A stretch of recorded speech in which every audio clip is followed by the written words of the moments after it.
about deserving, it's about getting the points, and we don't get enough. We don't did enough at the end to take the 3 points. Unluckily for us, but still a lot to improve, even if the performance was good, because we want performance and results together. That's what I mean to us. Were you pleased with your own contribution this evening? Obviously a couple of goals, but it looked like the whole setup of the team in your position, it all suited you really well. No, I'm not happy at all. Obviously, everyone is happy to score goals. I'm one of them too. I'm happy to score, but I prefer to win the game, and I prefer to take away my 2 goals and have someone else scoring and win the game than score me myself. But anyway, of course, I'm really happy for score. I want to score goals. I want to try to help the team, and I think if I score, I can help the team. But today makes no sense, my 2 goals, because we just get 1 point, and we want to get to 3. And lastly, how frustrated did you get through the course of that second half? There were a couple of tackles, a couple of flash points with Villa players, and I'm pretty sure I saw you talking to the 4th official as you went down the tunnel at the end as well. No. At the end of the game, I was just asking the referee why they was making the 4th sub when Bondia was injured on his shoulder. I think he told me that the doctor said that was a problem with his head, and when a doctor said he's a head problem, they have to make a change. But come on, a player come off with his shoulder and they want to give us another sub. This cannot happen. I understand the referee has to follow the rules, and if the doctor says that, he has to make the sub. But was on the only argument. I was just asking why, and that's it. Fair enough. Thanks for explaining that. Thank you. Cheers.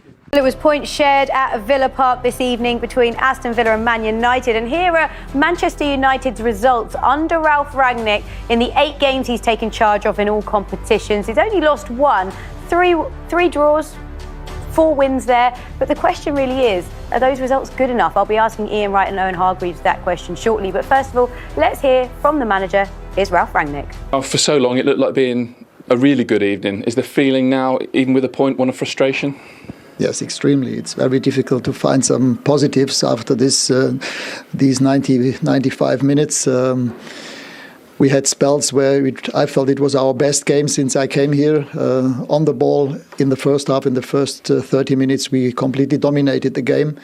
Could have scored even 2 or 3 goals.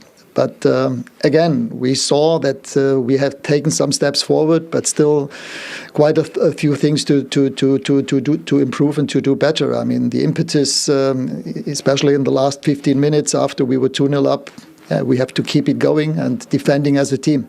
What was better this evening? Let's start with that, because like you said, for most of it, it looked like being the best performance under you.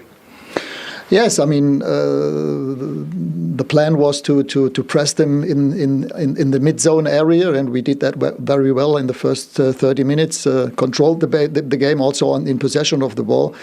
And those were the positives in most parts of the game. But again, it's difficult to defend them all the time. But when you're 2-0 up, you have to defend it better than we did in the last 15 minutes. So, like you said, pressing, control, maybe mentality, all better this evening, to a point. What went wrong? I mean, yes, we still gave away too many balls at times. And in the last 15 minutes, we were not as compact as we were before, and therefore conceded the 2 goals. Did you feel like, even when you were on top in the match, you conceded too many chances this evening?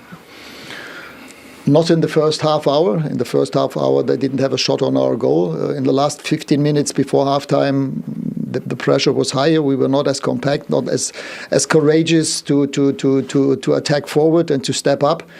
But again, in parts of the second half, it was better again, and the way that we prepared our own goal in the pressing situation was fantastic.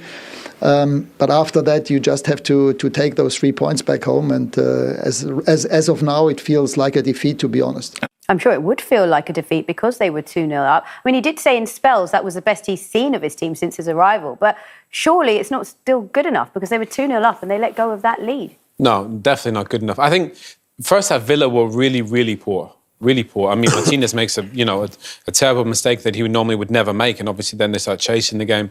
They looked a bit shell-shocked, I think, in the first half. So both goals really came from mistakes from Villa. I mean, you don't really normally see this in the Premier League, goalkeeper make a mistake like this. You know, it just falls in between his legs. after 6 minutes. And, you know, that obviously 2v1 here, they decide to go short. Right decision. Danny Ings doesn't know whether to go. See Mings there. He's just a bit too deep. If he just pushes up, then maybe Cavani's offside because he's blocking Martinez. In the end, it's a terrible mistake for Martinez. And that maybe they were shocked by that because they played really poor in that first half. So for United, got off to a good start. You get one up, you know, in even this, you know, Villa in possession. You know, that's a mistake, you know. And so to say United played really well, you couldn't really say that. The two big mistakes, and Bruno, really important for him to get back flying. But Wrighty, we spoke about the width, didn't we? There's no width. There's no width here. But for me, that's got to be going into the forward. He's got no backup next to him. Midfielders are too far. He should be staying there. Let this ball go down to the forward and maybe then back up the forward. He's trying to do a speculative long pass. Now, can Tyrone Mings, who's an experienced international player, know the player he's coming up against, Fred, show him on his right foot, he shows him inside, and then Bruno takes full advantage of it. And that's the entirety of what Man United are capable of. Obviously, he's very disappointed, Sanson, because like he's kind of give them that chance. But at the same time, maybe Ralf Rangnick's happy to see certain things, what they're working on. But for me, the midfield and not having control of the midfield, he said he had control of the midfield, but I didn't see Villa really rushed off their feet at any stage. Villa couldn't get into the game. But Righty, I mean, Ralf Rangnick said they had control of the game. Look at the stats. I mean, 45% possession, that's not really control. You know, in the second half, then they only had 35% possession. So surely that's not good enough. No, it's not. And I think in terms of the scoreline, you look 2-0, yeah, you got control. But actually, you know, United, I haven't seen them have control of any game so far outside of the first one against Crystal Palace. OK, well, on that note, I've just heard we've got Steven Gerrard's interview. Let's hear what he had to say post-match. Sure, you after Monday night, you would have approached this game thinking, you know, we can win this game. But when you're 2-0 down against United and you get a point, you've got to be delighted. Listen, we were very positive in all the preparation work that we've done. We fancied it today. We should have took a lot of belief and confidence from our performance on Monday night, but we started the game not in the right place. We were second best for 25 minutes, and I actually think we conceded the first goal. I think that was coming because we just didn't look right in the first 25 minutes. We improved slightly, a little bit, but we certainly deserved to be trailing at the break. I had to get into them a little bit at half time, tell a few home truths, and the reaction was fantastic. Second half, we conceded probably a little bit against the run of play, but we didn't feel sorry for ourselves. We continued to show character and belief, and we finished the stronger team. I've got no problems with people making mistakes because they're trying to make mistakes, trying to do the right things, but what I can't accept is the first 25 minutes and how we played during that time.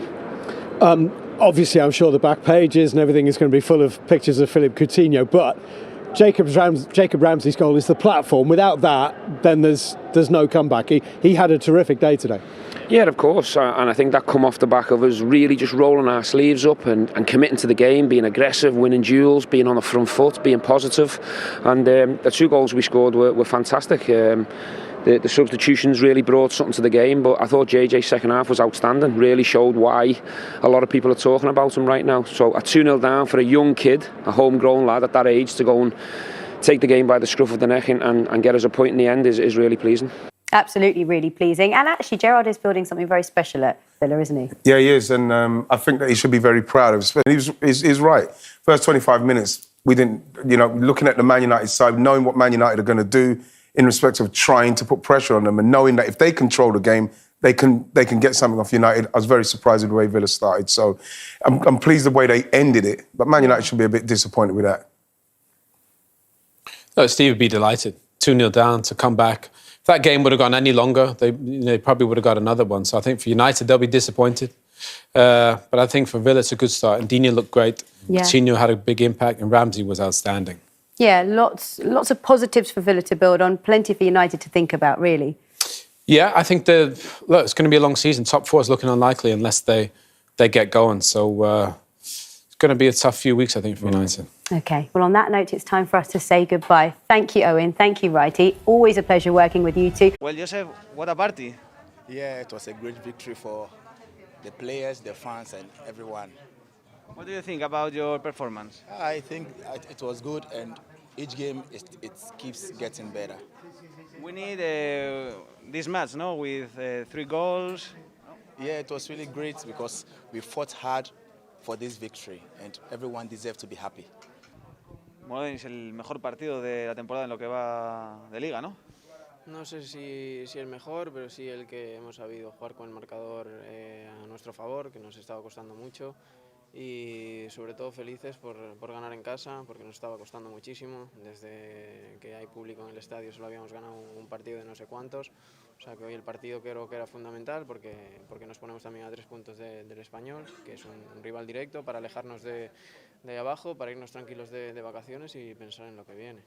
Con el partido contra el Valencia también nos ponemos por delante, pero el Chacho se quejaba, ¿no? Un poco que nos había faltado controlar el partido, hoy es lo que tú dices, ¿no? Se ha conseguido. Bueno, sobre todo hoy no hemos tenido errores individuales que nos pagaron contra el Valencia.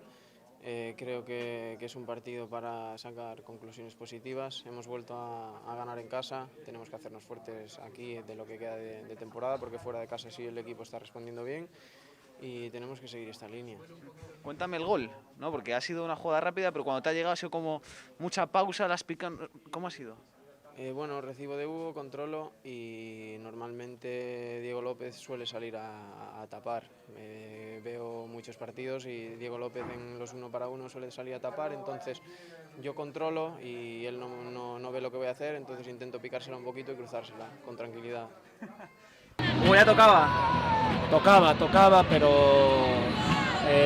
ahora mismo sentimos una alegría inmensa, ya no solo por el partido, sino estamos trabajando como el que más, estamos en el día a día muy sacrificados, con los pies en la tierra, con humildad, y al final somos una piña y hoy nos lo merecíamos y se lo merecía también la afición, que pues mira, no estamos ganando, no nos están saliendo los partidos en casa y aún así la afición cree en nosotros, nos apoya y nos transmite el cariño día a día. Eso te iba a decir, ha dicho que sois una piña equipo, pero la afición también, hemos visto ese momento tan bonito ahí en la esquina. Sí, sabemos que le debemos mucho a esta afición, no solo de esta temporada, sino que por desgracia hemos vivido un par de temporadas muy jodidas sobre todo a nivel mental, muy difíciles de sacar, y las hemos sacado esas temporadas gracias al apoyo de ellos.